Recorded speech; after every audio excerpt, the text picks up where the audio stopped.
సొలొమోను తన తండ్రి దావీదు తర్వాత ఇశ్రాయేలు మీద రాజ్యపాలన ప్రారంభించాడు. దేవుడు అతనికి అసాధారణమైన జ్ఞానాన్ని, వివేకాన్ని ప్రసాదించాడు. ఆ జ్ఞానంతో అతని రాజ్యం చాలా శాంతియుతంగా, ధనికంగా, సుభిక్షంగా మారింది. సొలొమోను రాజు తన రాజ్యాన్ని చాలా సమర్థవంతంగా నిర్వహించాడు. ఆయనకు విశ్వాస పాత్రులైన ప్రభుత్వాధికారులు, సేవకులు, సలహాదారులు ఉండేవారు. దేవుడు సొలొమోనుకి ఇచ్చిన జ్ఞానం ప్రపంచమంతటిలో ప్రసిద్ధి చెందింది. అతని జ్ఞానం తూర్పు దేశ జ్ఞానుల కన్నా, ఐగుప్తు ప్రజల కన్నా ఎంతో గొప్పది. సొలొమోను గొప్ప జ్ఞానవంతుడని తెలుసుకుని ఇతర దేశాల నుండి రాజులు, మేధావులు, జ్ఞానులు వచ్చి అతని మాటలు వినేవారు. అతని ప్రశ్నలు అడిగేవారు, అతని సలహాలు పొందేవారు. ఇశ్రాయేలు దేశం సొలొమోను రాజు కాలంలో శాంతి, ఐశ్వర్యంతో నిండిపోయింది.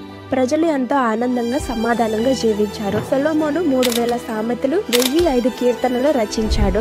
వాటిల్లో 72వ కీర్తన, 127వ కీర్తన మనకు బైబిల్లో కనిపిస్తాయి. వీటితో పాటు సామెతలు, ప్రసంగి, పరమగీతం రచించాడు. ఇవి ఆయన జ్ఞానానికి నిదర్శనాలు.